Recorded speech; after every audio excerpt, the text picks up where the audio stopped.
Holy inflation. This week's market update is going to be almost entirely around inflation, what's going on, and what it means to you. My name is Brandon Steele, financial advisor with Mainsail Financial Group, just here in Bellevue. And our goal each Thursday at 3 is just bring you the market updates of the week, stuff that actually matters, and try and weed out some of the noise for you. Hopefully you've been enjoying the heat here lately. I actually had a bit of a scare on Tuesday with my pup. I think she might have had a little bit of a battle with heat stroke. So hopefully everybody is staying safe and cool. It was very scary, but she's doing okay now. So enjoy the heat, but stay safe. Let's jump right into it. And again, this week we are going to spend almost the entire session talking about inflation. And the reason for that is we've got some big numbers. And if you haven't been watching the news about inflation, I'm sure you're hearing about it now. On Tuesday, we had consumer price index numbers come out, and they were up 0.9%.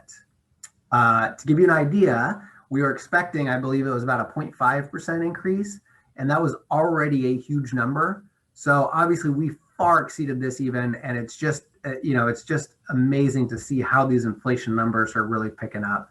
And it's natural, right? I mean, we increased the amount of money in the U.S. economy by about 25% last year. So as you might imagine, if we increase the amount of money flowing through the economy, we either need to increase the amount of production or the prices are going to come up to match it, right? It's supply and demand. So it's really interesting to watch. And I think, some of these challenges may subside a little bit, but, I'd love to, you keep hearing this word transitory or this let's call it temporary inflation. But, what does that really mean? I'm not sure how to define that. If inflation runs at, 8% for a while and then pulls back to 5, is that transitory or temporary? 5% is still higher than it has been. So it's very interesting because I think a lot of what the Fed is talking about is so nebulous because this word transitory doesn't really mean a whole lot, because you could easily point back and say, well, it was transitory because it was running very, very hot and then it's just sort of hot, right? So it's really important because the Fed's policy is really dictated around this number. I mean, every time we hear Powell talk, which I'll get to here in a second, he's talking a lot about the inflation number and that being the driver of what comes next. So it's very hard to put a thumb on this, obviously. I'll talk more about Powell's comments here recently, but it's something to watch. And inflation is certainly here. It's something we've been talking about for a while, and now the numbers are just like out of this world. On top of that, Wednesday, just yesterday, we had producer price index, which was up 1%. So again, just another massive number on this inflation side of things. Between today and yesterday, we also had Powell testifying. He was testifying Wednesday and today on Thursday. One of the things that he had mentioned yesterday was that prices were on track for their goals. So this is the nebulous stuff I'm talking about. I don't really understand that, because I know that their goal before this all started was a 2% inflation number, which really, I don't know where that necessarily came from in the first place, right? I mean, it seems like we're kind of shooting in the dark here with that number, but that was their target. So I'm not sure how we're on track for that and what it takes to see the Fed kind of make some of these changes. And then today, he had mentioned that they aren't exactly sure what to expect as far as inflation goes, because it's a new type of inflation, something we've never seen before. And I 100% agree with that. But that's, I guess, my concern with what's going on is that as inflation is just getting blown out of the water, I would think because it is new, that maybe there would be a little bit more humility in terms of how they handle it, right? There's a lot of talk about having these tools where they can just cap inflation whenever they want. I don't know that that's ever been the case. So now that we have a new inflation, is that really fair to say that that's possible? I don't know. And I guess where I'm going with all this is that when we're seeing these huge inflation numbers, I hope that the Fed can do something soon to make sure that this doesn't just get out of hand, right?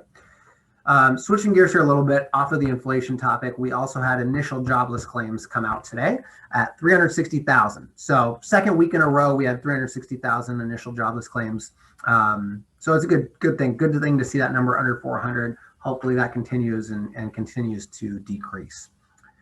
As far as next week goes, tomorrow we actually have retail sales numbers, so that will be interesting to see with inflation numbers. Like, will you think it'll be high? What do you think sales will do as inflation is starting to work its way through the system? I think that's something really, really important to watch. Love to hear your thoughts there. And then next week we have the housing market really in the spotlight. So I'm going to kind of wrap this up very briefly with a little more thoughts on inflation as far as our question of the week. And I guess the question is like, what is inflation and why does it matter to you? Inflation, the easiest way I can kind of sum that up is that it's more money chasing not enough goods, right? Too much money chasing not enough goods. And the reason that this starts to matter is twofold. Number one, it's because as prices go up, it really impacts your planning circumstances, right? If you were assuming a certain level of expenses throughout your retirement, and all of a sudden those costs of expenses, has gone way up. In other words, you need to increase your expenses to maintain that same cost of living.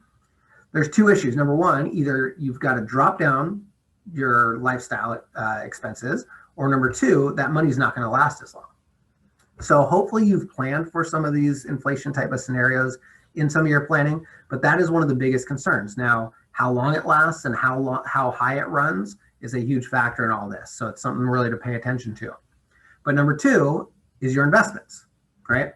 If we do have this period of inflation, it is hard to suggest being in a lot of too much cash, because as you might imagine, if your cash is not growing and inflation is picking up, that dollar is actually technically depreciating, right? It's worth less and less every year when we have this inflationary environment.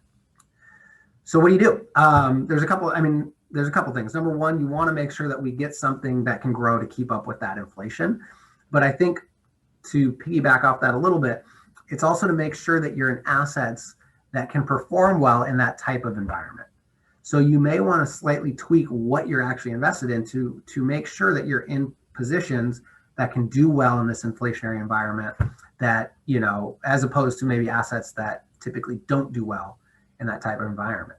So it's tricky. I mean, again, it affects your planning assumptions. It also affects your investment strategies and what you want to do there. And especially when we're seeing these types of numbers. So hopefully, this is transitory, but I do think that, that definition of transitory is probably very hot for a while and then just sort of hot. So I think inflation will be here. I think, we increased our money by 25%. And so to say inflation is going to be a short-term thing is, it seems very difficult to say that that's going to be the case. So I hope that helps. There's news everywhere on this, so we wanted to spend a lot of time on inflation today. But reach out to us. Let us know what questions you have. Love to hear your thoughts again as far as the sales numbers and what you think inflation means to all that and how it's impacting yourself and your retirement. So reach out. If you have a question of the week, go ahead and send me a message, and we'd love to feature your question in our weekly updates from here on. Thank you so much. We will see you next Thursday, same place at 3 p.m.